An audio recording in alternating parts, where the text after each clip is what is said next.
Hey guys, this is Pablo with Meditation Amsterdam. Today I'm going to talk about the topic of grief.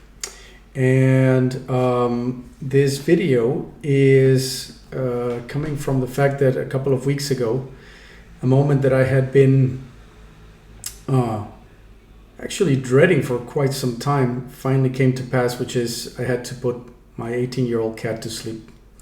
Little Minx, who I picked up as a little bundle of fur 18 years ago and cared for almost 2 decades, was unable to walk anymore.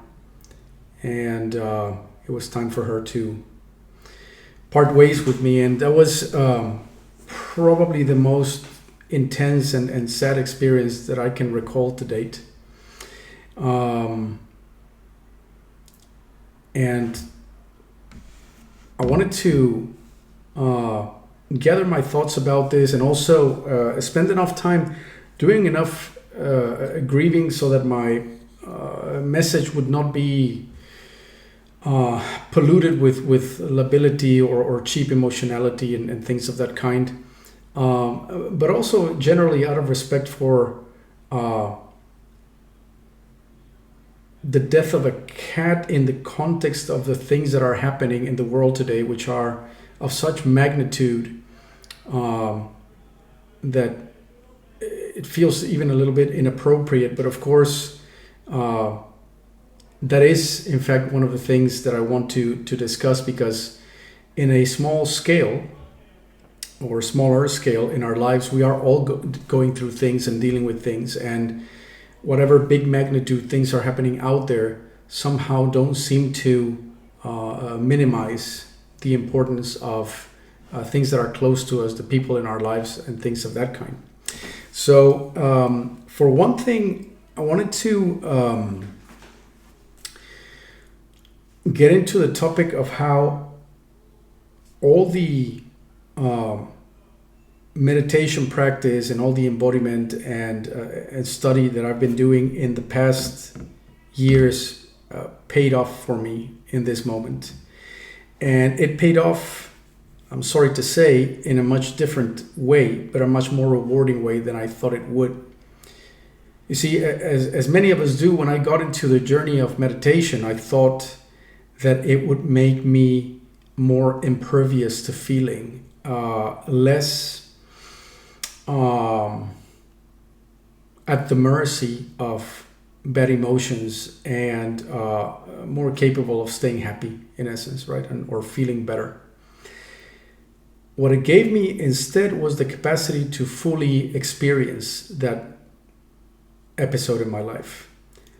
I had the capacity to face it 100% and to allow my feelings to fully come to the surface, and for me to truly live that situation, as opposed to feeling the need to weasel out of it or escape it or dissociate away from it. There was zero need for that.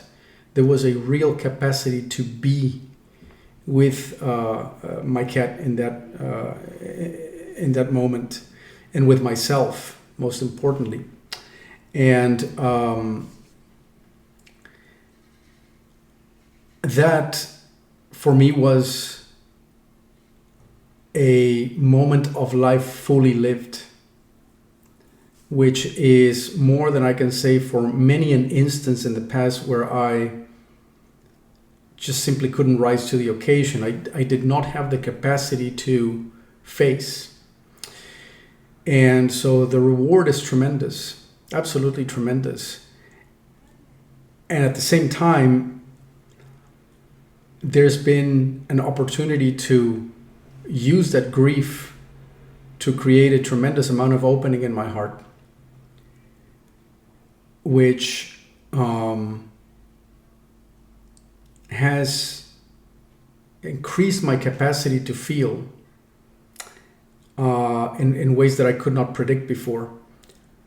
Hence the title of the video, that loss is the lesson and grief is the teacher. See, the reason that our small if you want to call it that, losses compared to, say, what people are going through in Gaza or you name it, are tremendously important is not just because they are an integral part of our lives, but also because they are meant to open us up to the reality of the impermanence of things. And impermanence, in a sense, is the bitter pill that we need to swallow. Impermanence is the reality that we try to hide from on a constant basis. Whether it is by establishing relationships or professional endeavors or building things, learning things. We love to hide away or postpone the idea that things will come to an end until they do. And when they do, most of us are completely shocked or surprised, and we start to ask, why did this happen? What's the meaning of it? How is this possible? But it's possible because it's not only possible that people die or things come to an end, it's absolutely inevitable. Agent Smith in The Matrix says to Neo, "You hear that, Mr. Anderson? That is the sound of inevitability." Now, he already knew that Neo's death was inevitable, which in fact it was. But Neo has to go through this entire hero's journey until he figures out that he needs to, pretty much give up at the end, or rather surrender, not give up. And that the inevitability of impermanence is, you could see as our entire materialistic and consumer-based culture and entertainment or experience culture as a humongous circus and a humongous attempt to obfuscate the fact that impermanence is the name of the game. So our personal losses are there to kind of rip our heart open. The heart needs to be broken open. We treat broken hearts and things like anxiety or you name it as a disease, something that you need to sort of grapple with and get over from.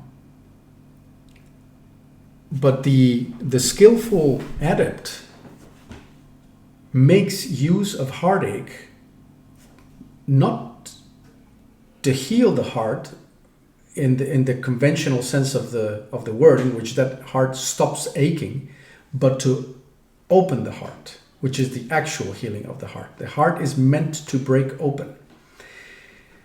Now, we can try to do this voluntarily, but there's nothing like loss and grief to actually give you an opportunity to really allow the heart to open. And it hurts. If you pardon my French, it hurts like a motherfucker. It is so tremendously painful. It's almost beyond description, actually. And I've been asking myself whether the grief that I've experienced as of late on the loss of my little one, my little cat, was just about the cat. And I've come to the conclusion that the loss of the cat represents indeed a face-off with impermanence, full on. Incidentally, and that might be a bit of a side note, or perhaps not so much, I think that this is an explanation for why certain small things sometimes hurt so much, or why certain people at the loss of a pet or something small become so incredibly touched and sad. And I believe it is because people who are sensitive are much closer to the reality of impermanence. In other words, people who are more sensitive or who tap into grief easier or feel grief easier for things are closer, perhaps they know it, perhaps they don't, but they are closer to the fact that every loss speaks of the fact that everything will be lost at one point or another, that impermanence is the name of the game. Whereas people that are less sensitive see small losses or a loss as like, oh, well, that's just too bad. If losses hit you hard, you may be onto something. You may be onto the realization that they hit you hard because you are experiencing what you could call platonic loss. You are experiencing the essence of loss, which is directly tied to the essence of impermanence as a inevitable fact of life. And why do we want to open to impermanence then becomes the next question. And I believe that Nisargadatta Maharaj had a great turn of phrase for that one. I have often, by the way, wondered just how accurate the translations are of his teachings. But that aside, he talks about impermanence and he says that everything is impermanent. And he says that if not for the fact of impermanence, he says the tyranny of things would be absolute. In other words, it is only due to impermanence that freshness, novelty can come about, and therefore freedom is actually possible. It is impermanence that sets you free, in other words. And impermanence, you could say, is the ugly face of the very freedom that we're seeking. But it is a bitter pill to swallow, because the freedom that we're seeking, if it is to be absolute, if it is to be complete freedom, means swallowing the bitter pill of the utter impermanence of everything and everyone that we've ever known or loved, including our very own identity and our very own lives. That's a lot to take in. That's a very big ask. It takes, I think, a very cultivated and mature psyche to even begin to contend with impermanence as a fact, which makes it all the more tragic when you see children being orphaned during things like military conflict, because their young psyches are suddenly coming face to face with what we in common culture would call the ugly side of life. And I say common culture because, of course, in radical Advaita or Buddhism, we would know that yes, the ugly and the beautiful go hand in hand, and that impermanence is indeed the name of the game. But that doesn't mean that impermanence ought to be violently imposed on people in that kind of way. That is truly abusive and horrific, and I think it's obviously so, right? I don't think we need to make a very big case for that. But if you are in the process of self-cultivation, if you are in the process of trying to free your awareness from the prison of the uncultivated mind, then at some point episodes of loss and the grief that comes from them will give you a window into a more direct dance with impermanence that you may be accustomed to, or that you may voluntarily go into, if not for these episodes. I can speak for myself. In the last couple of weeks, I have faced grief and impermanence very directly, and it's been no fun. It's been absolutely not fun, but I can see how the system is being stretched and challenged to grow and to open, even if it is not its natural inclination, let's call it like that. Right? Protection would be its natural inclination. Disassociation would be its natural inclination. Distraction, or coming up with some, I don't know, some sort of infinity or what do you call those, immortality projects, such as I will now endeavor to, you know, whatever, things that the mind makes up, other than just to sit down, shut the hell up, and take it in the heart take it in proper, without trying to weasel out of it. And yes, you will cry, you will squirm, you will shift in your seat, you will fidget, you will complain. Your mind will make up stories to try to understand, or to try to question if you did it right or not, or what could have gone differently. The mind will do all those things, but facing is the key in this, and allowing for that pain to do its job of opening you. The reason we feel pain in the face of impermanence is because the heart is closed, right? So truth is trying to move through, and it's trying to move through a dam or a blockade of stupid and wrong ideas about how life actually works, how reality actually is, and that creates pain. In other words, if I was to take this very far, I would say that I'm not really grieving my cat. I am grieving the erroneous and stupid idea that cat was supposed to be with me forever. You see? Whereas the cat had the perfect cat life, and it died the perfect cat death. No question about it.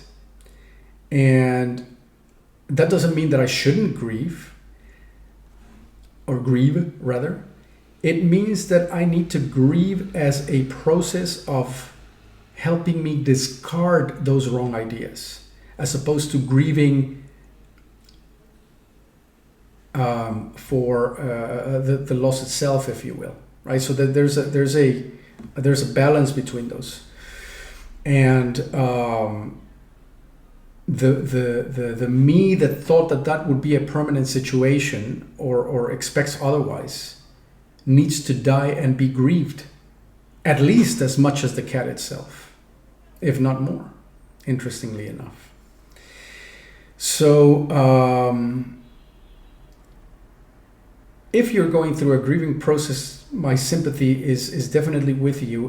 These are tough processes, and they call for actual courage, with the root of the word courage being cur, which means, of course, heart. We must develop the heart by letting it break open, and nothing less is asked of us. And the way we face grief might be one of those telltale signs of whether we are a dilettante. In other words, someone who is, between quotes, spiritual because they talk soft, or they read a lot of books, or you do a lot of meditation, or whatever, or someone who is an actual adept because you are facing life and experience head on and letting it cook you through, and by doing so mature what you are made of, that you become more real, more kind, more thoughtful in the process. And these are things that you cannot, there's the other one, by the way, little Miffy. I still have a second cat. These are not processes that we can skip or hack. They require patience, they require forbearance and dedication, and most of all, sincerity. Okay, so that's today's video. I'm not necessarily in a gloomy mood all the time, but it's definitely a slow period for me. It's required a tremendous amount of energy to process this on the right level, and hence, my absence in the YouTube sphere for the past few days. But out of that process, a lot of insights have come up, and I hope to continue sharing those with you guys. So thanks for listening so far, if you did, and curious to hear about your experiences with grief, and whether you concur with some of the stuff that I shared here today. If you think that these topics are helpful to others, then do like, share, and subscribe, and I'll be back with more videos pretty soon, hopefully. Thanks, cheerio, and bye-bye.